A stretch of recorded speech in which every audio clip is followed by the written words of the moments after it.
First of all, I'd like to say welcome to Pankey Edition. We're so glad that you all got a chance to come out, and for a lot of you, this is the first time coming into the center, so we're glad that you're here. But if you don't mind, we would like to, at this time, have a word of prayer. We want to always ask God in our lives to help us and direct us in everything we're trying to do. So at this time, would you mind bowing for prayer? Father God, we thank you for this night. Lord, we thank you for all the hard work and everything that's went into planning this meeting and as far as the things that you're trying to do for this neighborhood and for this city. Lord, we ask that you bless us, help us to be mindful of all the great gifts you've given us. And remember, there are other people who don't have the opportunities that we have, but yet and still, you bless us, Father, to make us a better person and that we could live in a community. Lord, we thank you for all that you've done. In Jesus' name we pray, amen. Amen. At this time, we'll hear from Ward 4, Kathy Beck. Thank you. Thank you. Great turnout. Somebody once told me that maybe 3 or 4 people would show up because Ward 4 was apathetic. Well, I'm here to say they were wrong. So, yay! And I've not that it's a competition, but I've already posted it to my friend Vice Mayor Webb saying, my crowd's bigger than your crowd. But, no, even if you're not from Ward 4, welcome. If you don't know me, I'm Kathy Peck, recently elected back in January. If you don't have my contact information, let me give it to you. Welcome to the beautiful Josephine Pankey Community Center. Long time coming. Yeah. Really proud and humbled and honored to represent you. Very proud of our LRPD. There will be time afterward for questions and answers. And again, call on me anytime. I've only lived in Ward 4 for 38 years. Right off St. Peck Road. But again, thank you for coming. I know you'll find it informative. And thanks to the Little Rock Police Department and everybody that's here.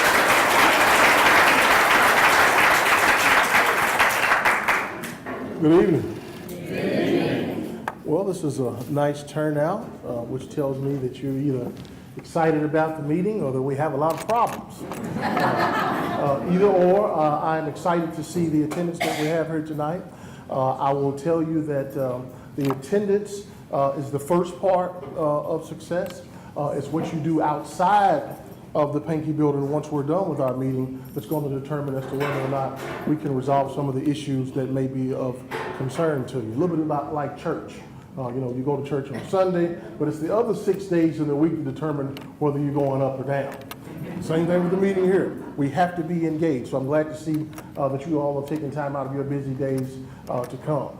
Now, purpose. First of all, the reason that we have these meetings is because I want direct access to you.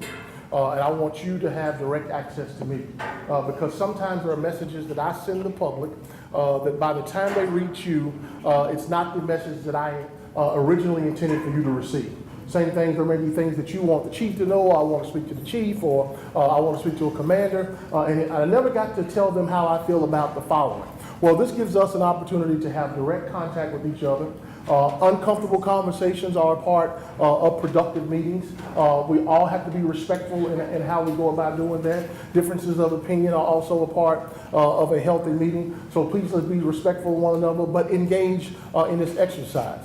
One of the things that I'm going to do is I'm going to go through about 10 or 12 slides or so, which is going to give you a general overview of the police department and some of the things that we've seen as it relates to crime in our city. Then Captain Dustin Robertson is going to come up and give you a little bit more intimate information about the ward that many of you live in, so that you can have kind of a more of a drilled down version of some of that information. After we're done with that, then we will open the floor up for a question and answer with you all to take an opportunity to be able to ask some of the things that brought you here tonight. So let's get started. First, one of the things that we're often asked about is, how do we look in comparison to the city that we serve? I think that it's very, very important that a police department with public safety be reflective of the community that we serve as much as possible, both in age, gender, sex, a number of different demographics. And it's important that people be able to see people that they're comfortable with in their police department and that look like them. I think that's very, very important. Now, on the left chart that you'll see right there, that's reflective of the city of Little Rock. That's based upon the 2010 census, which in 2010, our population was about 193,000 people. According to the 2016, we were at 198,541. Now, what's significant about that is if you do Google searches of urban communities, one of the things that you'll see that Little Rock is an exception to, we're incrementally gaining population. Many urban communities across the country are losing population, which in turn loses tax revenue. And that's become the beginning of the end of a city when you see those kinds of things. So now it's not an explosive growth, but we can say that we're actually growing from our last census. 46% of our population is listed as white, 42% is African American, 6.76% is Hispanic. That's a fast growing population also. And then we have an Asian population of 2.63, and then there's other. Now, in contrast to that, the police department, 64% of our police department is white, 30% are African American, 3.63 are Hispanic, and then you can see how we break down the Asian and American Indian, American Indian for those categories. Now, we have opportunities for improvement as it relates to minorities. We're a majority minority city if you look at the Little Rock census there. If you combine African American and Hispanics, this is a majority minority city. And we struggle to recruit those two demographics. Now, I have a little bit of an intimate information as to why that's so, because I can tell you that as a young African American boy who wanted to be a police officer as early as I can remember determining what I wanted my profession to be, I was often questioned as to why I would want to go in that profession. It's not a very popular profession for any community, and it's certainly not in our black and brown communities because of some of the historical scars that we have in those communities. So that's a very difficult sell to go in and talk about recruiting in those communities. But we recruit very hard in those communities, and while we're certainly not at the numbers that we want to be, that's still a respectable number as it relates to diversity in how we compare it to the city that we actually serve. Next thing you look at, you'll see gender here at the bottom. 82% of our workforce is male, nearly 18% is female. The national average for females is about 14% for the profession. So we're doing fairly well in that category, and we're very proud of that. Authorized strength. The authorized strength for the Little Rock Police Department is 589 sworn police officers, 144 civilians.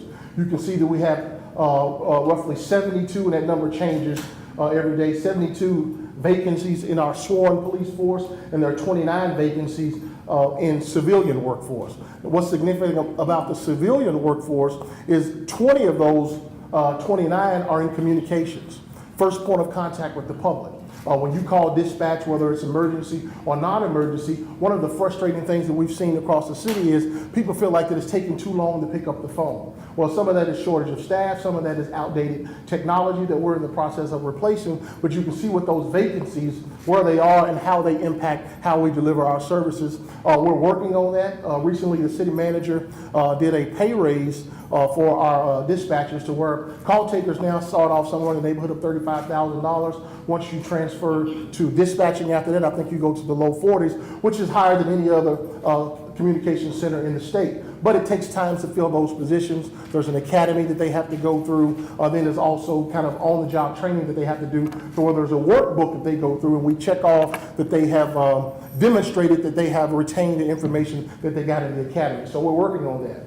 Actually, in August, we have another class of 10 that's starting. And you ask, well, if you have 20 vacancies, then why do you have a class of 10 starting?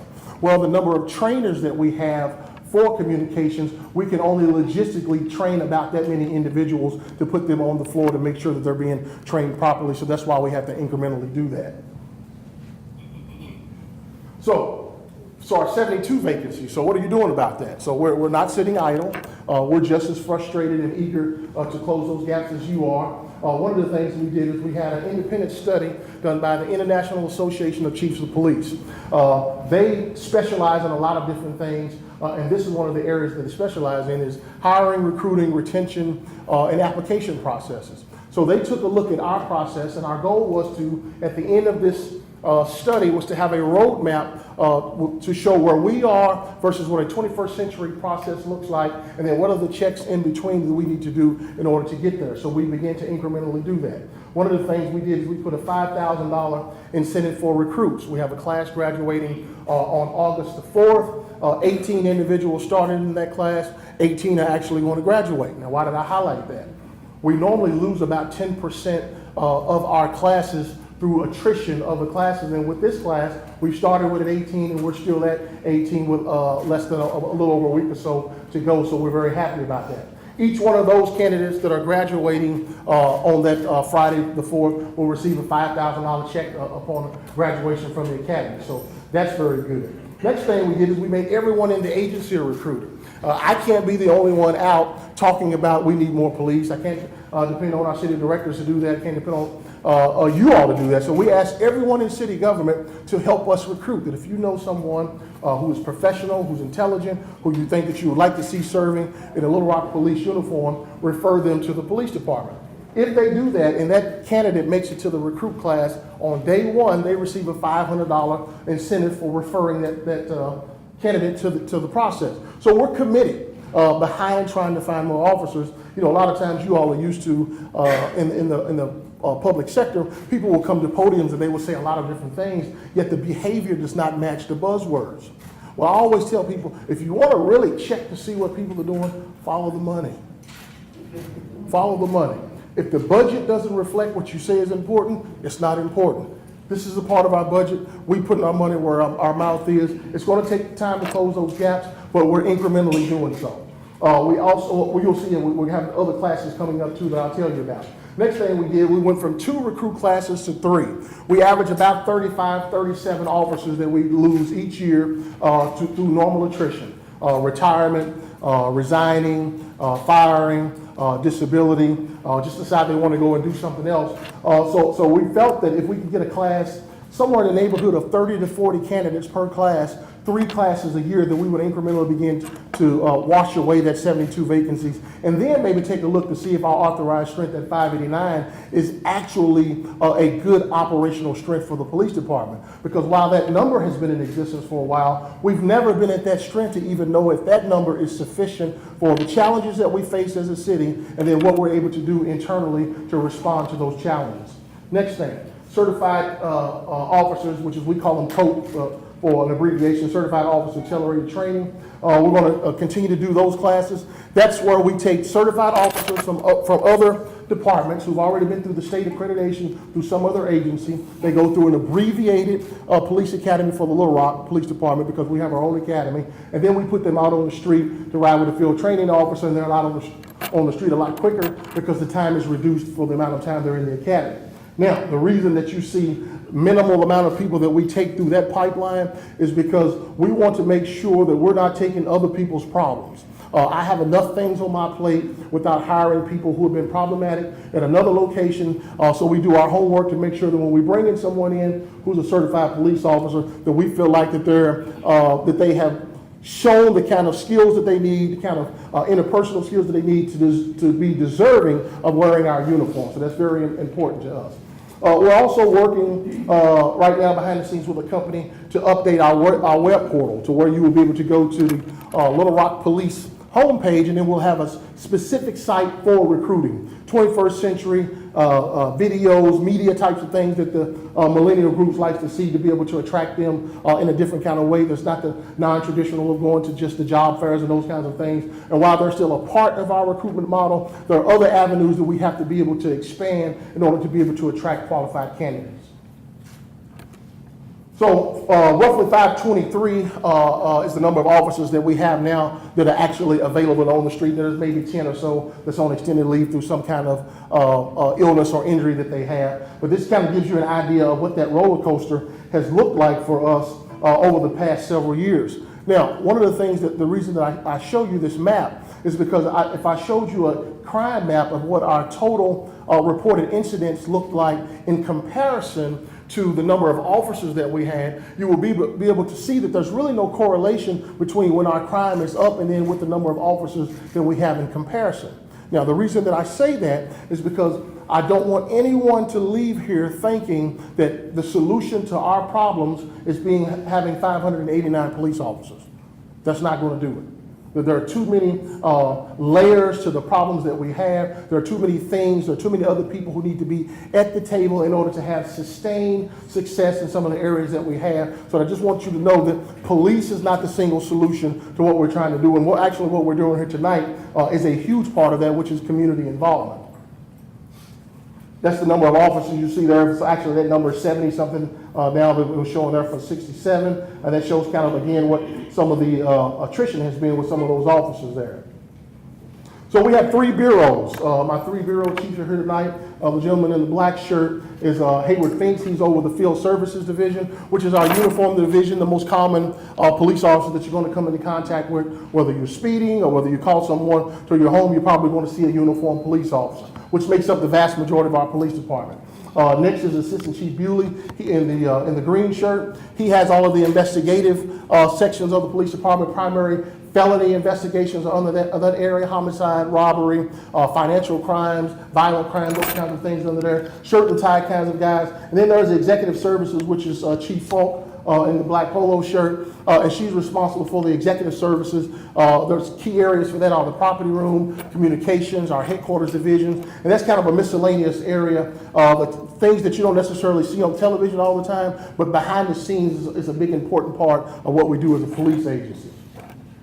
There are 9 divisions within the police department. They're listed here. Each division is headed by a captain. One of the captains is here tonight in the yellow shirt. This is Captain Dustin Robertson. He's over the Northwest Division, which is the division that we're actually located.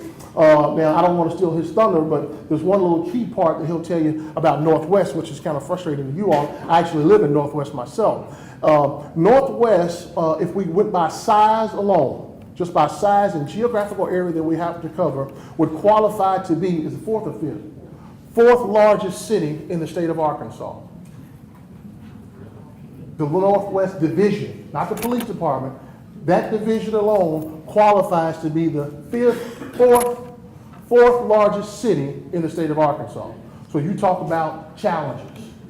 A lot of area, a lot of people, and it's also 50% of our population is in the Northwest Division. The other 50% is broken down between Southwest and downtown. So you see Northwest, Southwest, downtown, those are your uniform divisions, major crimes, special investigations, training division. I told you we have our own training academy, headquarters, records and support, special projects, special operations. Our police academy. Our police academy is 24 weeks long. It's actually 12 weeks after the 24-week academy that you ride with a field training officer. More often than not, when you see an officer riding coupled up in a car, one of the individuals is being trained. So that's how we do that, to make sure, again, that they've retained the information and can demonstrate that on the street. The next class, the current class we have, there's 18 individuals in that class. And then we also do certified coach classes. I told you about that. And then we're also going to start another class on August the 21st. I believe that class has 30 individuals that will be in that class. And then coming behind that class will be another class of, we're hoping somewhere 30 to 40 for the November class. My commitment to the mayor was that between August and November that we would have a total of 60 police candidates start the academy between those two sections. So we're working very hard so I can keep my word on that.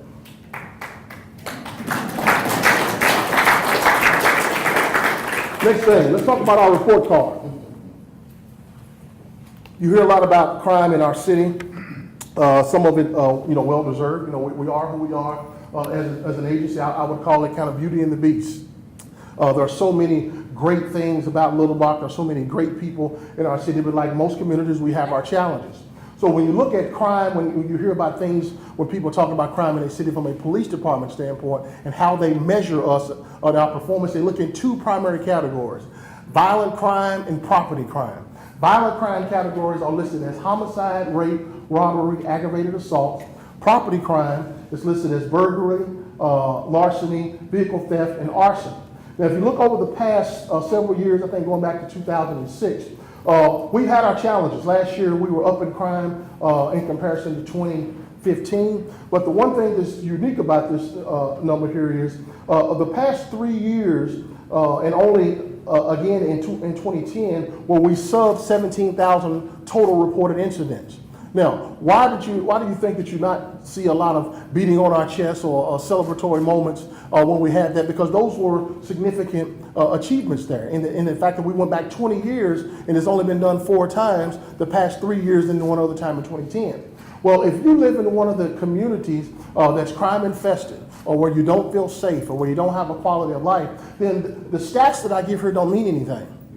Because you can talk about numbers all day. If it's not impacting people where they live, they don't want to hear about your stats. So we know that we still have a lot of work to do. There's a lot of opportunity for improvement, but we certainly are having some things. There's some silver linings in some of the things we're doing as far as progress is concerned. So now here's where Northwest, I really, really want to beat this drum. Northwest probably percentage-wise has the opportunity to move the needle in our city more so than the other 2 divisions because of the volume of crime and the size of the area that we have. You're 50% of our population, roughly 100,000 people in Northwest. Now, we get a lot of publicity and media coverage because of our violent crime. You'll see here in the orange, almost 82% of our crime is actually property. 82%. Now, why am I stressing that? Because most of it occurs in Northwest. Why am I telling you that? Because I want you, please, stop leaving your cell phone, iPad, pocketbook, car keys, car running, garage up, lawnmower out, bicycle. Please stop it. Please stop it. Because you get frustrated and you think, well, have you all found my bicycle yet? And where's my car? And you think, you should have that back to me in 24 hours if you're a good police department. Well, we're thinking, and this is kind of a little bit of a pushback to that. Well, we're thinking, well, if you really like that car, why did you leave the keys in it? That's a fair question. It's a fair question. And it's something that you can do to help us protect you. Protect your valuables, put them out of plain view, lock your doors, lock your garage. Even if your community is gated, even if you trust all of your neighbors, people know that you can come to certain areas of the city and people are laxed because of some of the nice communities that we have. So please help us with that. Oops. So, challenges. So, Chief, why are you not able to fix all of this stuff? You come in here with your stuff and you're so sharp and you think you're doing this and that, and why are we still having problems? Well, the reason that I told you that the police alone cannot fix the issues that we're facing is because there are a number of what I would call pre-existing conditions that serve as kind of the genesis to many of the problems that we have in our community. Now, they are poverty, low academic achievement, single-parent homes. Now, we put a notation there since we did our last meeting, because the first couple of meetings that we had in there, and I said, this is not to say that there are not some single mothers who are doing an outstanding job with their kids. I'm the product of a single parent. So I have a great deal of respect for a woman who can work 2 or 3 jobs and raise kids and keep them out of trouble. So we're not saying that every single parent is a part of the problem of what we're saying. We're saying that many of the common denominators that we see of problem youth, that is one of the common denominators that we have there, particularly with young males. Young males need another male to be able to mentor them. Now, I've been blessed and fortunate in that I had uncles and I had a very strong mother who kept her hands on me. But there's still, as a 48-year-old man, there are conversations that I wish that some man would have had with me. And I've been fortunate enough to be successful. So there are just some things that 2 parents can do that 1 parent can't do. That's just inherently the way it's supposed to be. The next thing is teenage pregnancy, substance abuse, mental illness is a huge problem. I think many of you will agree that we should not be treating mental illness with the jail, because that jail is taking up space for people who need to be in there for violent offenses. So we don't want the jail space taking up for that kind of thing. Same thing with substance abuse. We should not be treating addiction with jail. Now, should they be held accountable for the crimes they've committed? Yes. But we have to treat the source of the problem, which is the addiction. There are some things underway from the addiction standpoint with Mr. Hyde. They've got no, actually for mental illness, to where they're going to have a facility, a limited number of beds to where people will be able to go get processed in maybe a 48-hour, 72-hour window or so, get them back on their medication, back out on the street, which is 15, 20 beds that's not taking up in our Pulaski County Jail because they went to the proper facilities to be able to get the help that they need. Black on black crime is a huge issue in our community. And then police community relationships. There are some historical scars that we have in our community. There are some things that we've done as a police agency that have not always been on the right side of the law. We haven't always treated people the way that they absolutely deserve to be treated, and we have to own that. And we have to be responsible about stepping to the podium and say, hey, we have opportunities for improvement. We're a part of some of the factors as to why we have a lack of trust in the community, but we have to work on that. But it starts with, first of all, acknowledging that you have issues yourself looking in the mirror. Now, the thing about looking in the mirror is we all have to individually and collectively do that, because we all have some sort of responsibility. That's what really a community is. We have something in common. So everyone has to look at themselves individually and collectively to see how we can address some of these issues. Next, 21st century, President Obama put together a group of pillars, there were 6 of them, that he felt like that a 21st century police department should subscribe to, try to achieve, and there are certain things that you do under each pillar that would say that you are reflective of a 21st century police agency. We began that last fall. You'll be seeing that coming out on our website, where we'll give you updates as to where we are with these pillars. They are building trust and legitimacy, policy and oversight, technology and social media, community policing and crime prevention, training and education, officer wellness and safety. We think those are very important. We subscribe to those principles, and again, we started doing that last year, and you will see an update on that here later this year. So, one of the questions that I'm often asked for people who genuinely have a want to get involved and do something, but just don't really know where to deliver your time, testimony, treasure, the things that you may be able to do to get us out of some of these downward spirals that we have for crime and social issues in our community. And I always tell anyone who asks me that question, anything you can do to change the trajectory of a young person who is in despair helps Little Rock. Particularly when you talk about education opportunities, when you talk about mentoring. A person who graduates from high school is less likely to go to jail. They're more likely to have a job where they can take care of their family. They're more likely to get a college degree. They're more likely to be a two-parent household. All of those things help, and anything you can do to help young people, please do it, whether it be your church, whether it be the Boys and Girls Club, whether it be through your school. Anything to impact young people helps your city, and if you're looking for something to get involved with, then I would ask you to start at that avenue. One of the things that we're doing is, because people say, well, you're telling us that stuff, so what are you doing with kids? I'll tell you. We have 19 police officers in our middle and high school. Every middle school, every high school has at least one police officer that serves as a school resource officer, and then there are 2 supervisors there as well. And then we have our Kids program, also known as the OK program. It is a program for African American boys. There's about just shy of 200 young men who are enrolled in that program. It's based upon mentoring principles. There are adult males who work with these young men to keep them on the right path, whether it be conduct, whether it be academic, talking to them about things. And that program has been around for a while. It's been doing a great job. We started a program here about a year and a half or so ago called GEMS, which is Girls Empowerment, empowered by mentoring sisterhood. Now, the reason that we did that is because we began to see an alarming pattern of young girls who engage in very serious criminal behavior. One of the fastest growing prison demographics are women.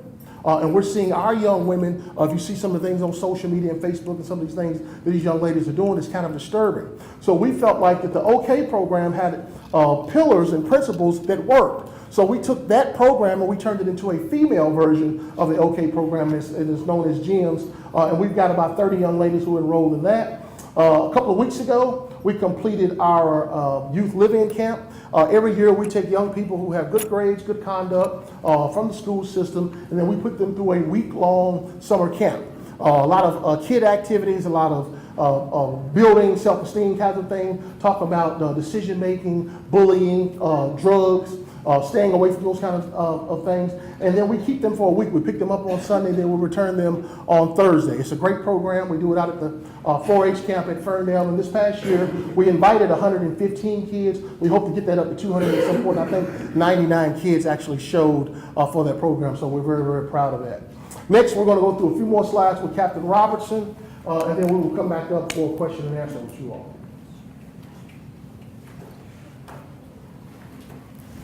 Thank you, Chief. As Chief Buckner said, I'm Captain Dustin Robertson. I'm the Northwest Division Commander, which covers all of Ward 4. Ward 4, those of you can see this, there's a better map here in a minute, covers all of our District 70 and about half of 63 right there. Chief mentioned over half the city lives in Northwest. I think you were right.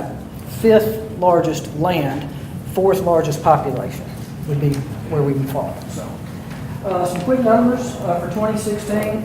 Of all the calls dispatched in the city of Little Rock, 38% of them were dispatched in Northwest, and that accounts for 36% of the units that were dispatched, because a lot of times it's just one unit dispatch is the reason that number will be a little bit lower.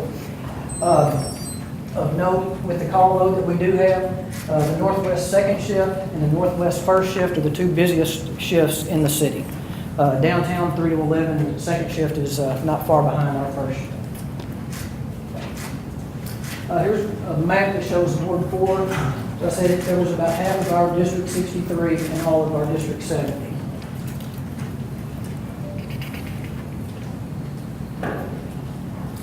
Challenges. This ward is probably one of the better represented with crime watches, but it is a challenge. As Chief Buckner talked about, with the attrition that we're going through, we need all the eyes and ears and help we can get. So if you live in one of these areas that's not like that right here, and you are interested in stepping forward and taking a leadership role or an active role in establishing a crime watch in your neighborhood, Victoria Brown. She's Okay. She is our neighborhood watch coordinator. We can get you her phone number, and she can walk you through the process, what's required, what we need from you to help us, to help you. And I think that would be a really good start. Like I said, this ward is probably one of the better representative wards for Northwest, but as you can see, we've still got some voids there. Chief Buckner mentioned in 2016, we did have a 7% increase in overall crime. As far as Northwest goes, as of today, we've seen a 24% increase in violent crime for 2017 and a 6% increase in property crime. The property crime number is driven by where it says burglary and B&Es. That's the auto B&Es that he's talking about. They account for about 50% of my total crime. So he's already kind of hit you on the locking your doors, get the valuables out of your cars, and those kind of things. As far as Ward 4 goes, year-to-date through July 17th, you had 98 violent crimes, which is the third lowest of all the wards across the city. Had 986 property crimes, which is the second lowest across the city for the 7 wards. Is that it? Now, at this time, we will first, Mayor, do you have something you want to say before we get started with questions and answers? Sure, thanks, Chief. Good afternoon, good evening, everybody. Thank you, Chief. I just wanted to let you know the Chief has talked obviously about the issues of law enforcement and what our police department's doing. And last week I outlined a new program called Little Rock for Life, a comprehensive violence reduction strategy and a plan for investing in the community, which incorporates many of the law enforcement things the Chief talked about today, but some new ones as well. And I want to amplify that for you because I think it's important. The Chief probably mentioned the violent crime apprehension team. We've got 25 officers, highly trained officers that are out here locating in the hot spots of our city. They've done a really great job so far. It's pretty amazing. Having been the prosecutor, I can tell you that since February, they've arrested 427 people on 850 felony arrests. They've recovered about 75 guns and about 32 of those vehicles that were stolen. So they're doing a very good job, obviously, in trying to anticipate where those issues are. We've got the a multi-intelligence agency that's combined with not only our police department, but the FBI, the ATF, the county sheriff's office, and of course our own police department, working on gathering intelligence to try and anticipate where these kinds of things are going to be happening. One of the things that I think is very important, and we know that we've got some of these young kids out here with guns, and we're trying to anticipate and trying to turn their life around and turn their heads away from this. So we've hired some what we call people with street credibility, street cred, which means they've got a prior felony record. And they're out here trying to do the right thing, trying to tell kids that there's a better way to do it. And this has been very successful in a variety of other cities around the country. We've seen 30 to 45% reductions in the number of shootings and homicides where it's been done in other places, and so we are implementing that as well. Domestic violence, let me tell you, we've got a serious domestic violence issue here. A lot of the 17 to 18% of the homicides that we have are ex-boyfriends, girlfriends, spouses, close relatives who, for whatever reason, usually it's either alcohol or drugs, wind up in a situation where violence is used and somebody winds up dead. So we're working on trying to start up a domestic violence court as well.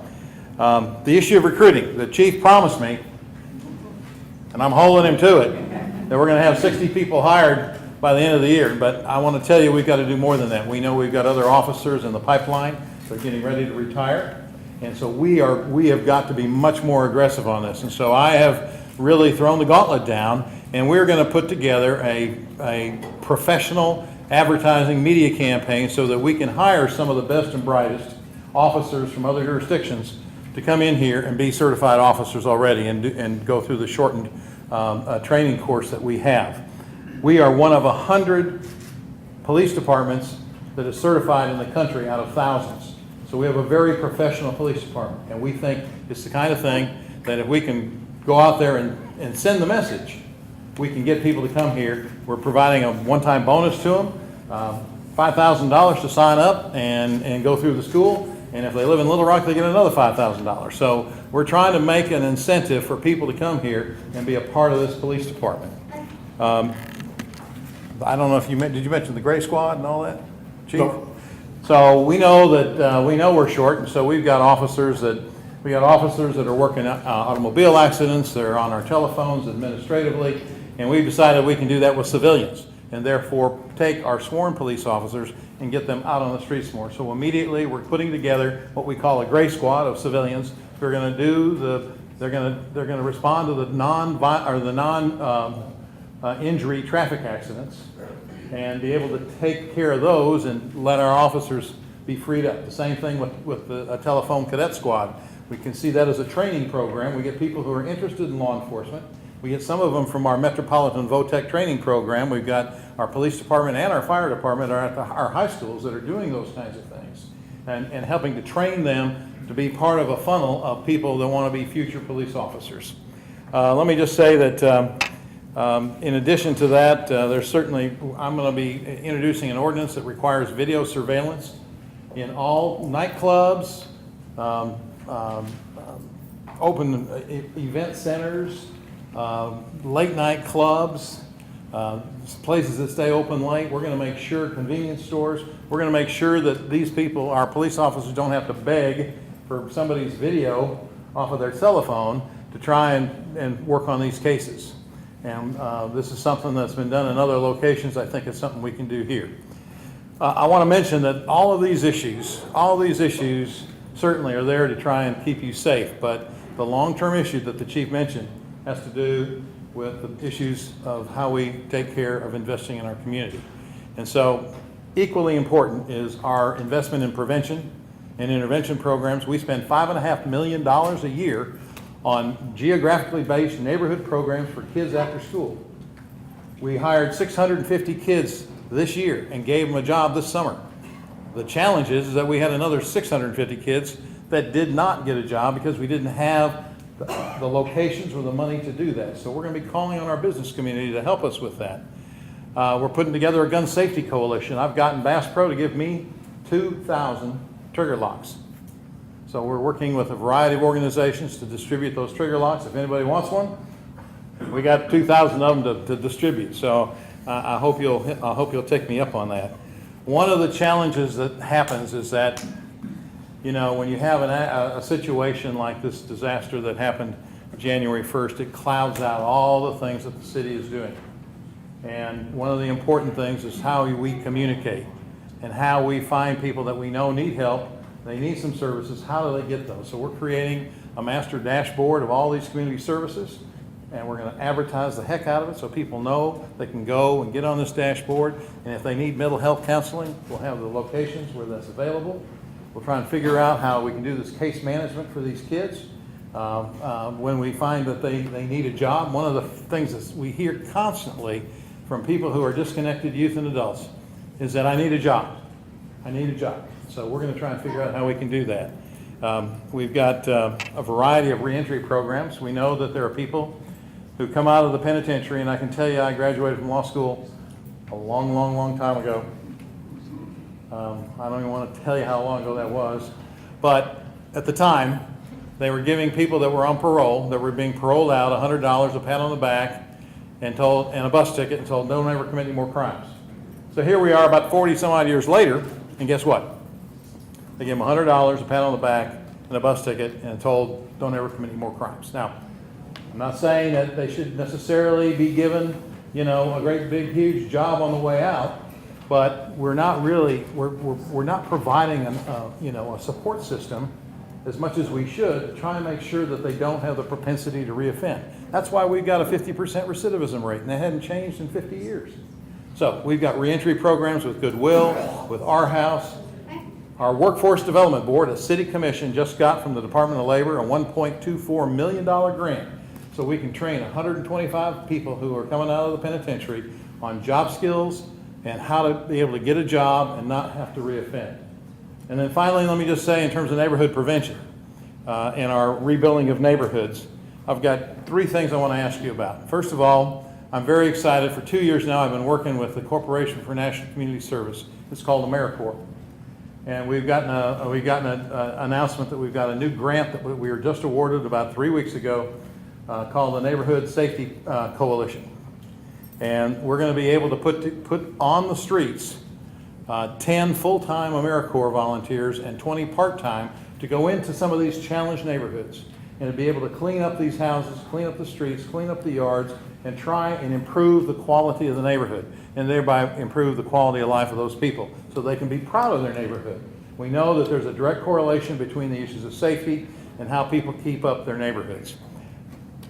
Finally, I've got a program that I announced, and I know one of the TV stations said they're going to do this every night at 10 o'clock, and I hope they will do it.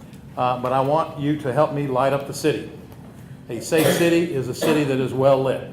And I'll tell you how it works now. Energy has a third-party contractor. They travel the highly traveled streets, and they look to see if lights are out. I will tell you that not too long ago, I came back late at night from downtown. I was on Cantrell Road, and I went over the viaduct where those warehouses are. Between there and where Cantrell intersects with Kavanaugh, I counted out 17 streetlights out. Mile and a half, 17 streetlights. Now, I want you to help me because they don't go into the residential neighborhoods. They don't go into those residential neighborhoods. So tonight, before you go to bed, I want you to look outside and see whether or not your streetlights are on or whether they're out. And if they're out, make a note of the location. Each pole has a number on it, by the way, and we pay a tariff on every one of these lights. We have 24,000 streetlights. And we're going to pay that tariff whether that light is on or off. But we have got to light this city up. We have a dark city. We don't have as well-lit city as we should have, and it's up to us to call that in. So I just want you to call it into 311. If it's can't sleep and you're in the middle of the night, you can get on the internet and you can get on our website and you can send it in. But for the next 90 days, I want a huge rush of people going out here and looking up at night to see whether or not we can keep those streetlights on. So that's a very quick review of some of the highlights of Little Rock for Life. It's on our city website. You can get on littlerock.gov and get the full copy of this. You can go into the mayor's office there and get a copy of it. I also put it on my Monday mornings with the mayor. I hope some of you are getting the weekly message that I send out every week. You can sign up on it on our website on e-news. And I put out there a lot of important information, a lot of interesting things that are going on in the city that you don't otherwise hear about. The schools are working with us on this. I want you to know that they got 22 programs working on this summer as well that we're working with them on. The issue of teenage pregnancy is a real issue. I asked our superintendent how many kids in our schools were pregnant last year, and both of our superintendents that we've had did not know at that time, but they did go back and check. We had 142 young people between the ages of 12 and 19 that were pregnant. And I said, well, what are we doing? How are we helping those girls stay in school, helping them with the situation that they're bringing this young child into? So the reality is that we've got to work as a community. And we can't do it alone. I can't do it alone. Chief can't do it alone. But collectively, we can make a difference. So please take time to read on this. I see some folks here that are with some of our organizations that are providing mentoring. Every one of us growing up had somebody that took the time to take care of us and to give us some guidance and direction. And so if you've got that time, we really need your help. It's a fast-paced world. We're all too busy, but we've got to stop and take care of our young people and give them a sense of direction and values. Thank you very much.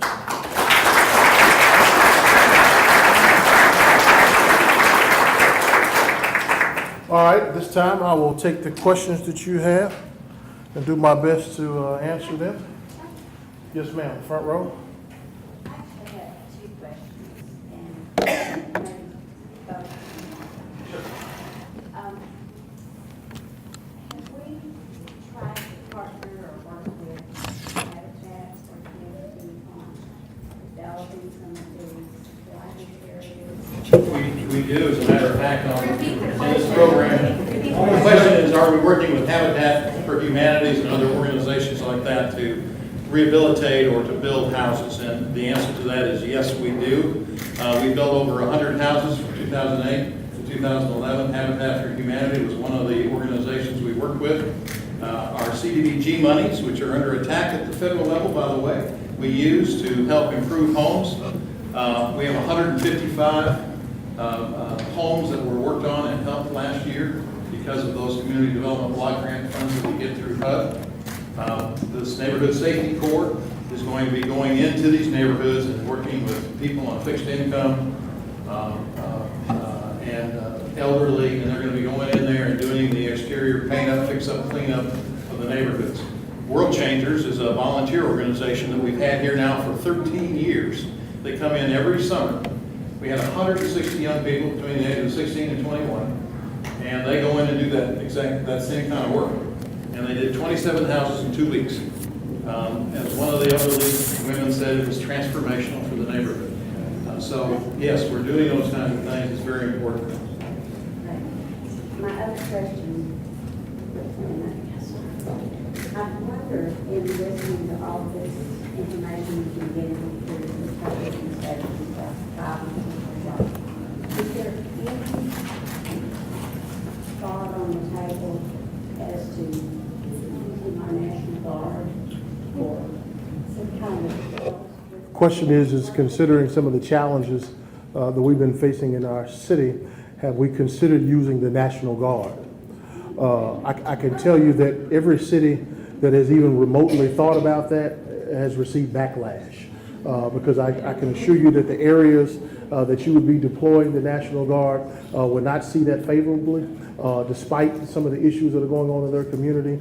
No one really wants to feel like that they are under an occupying force.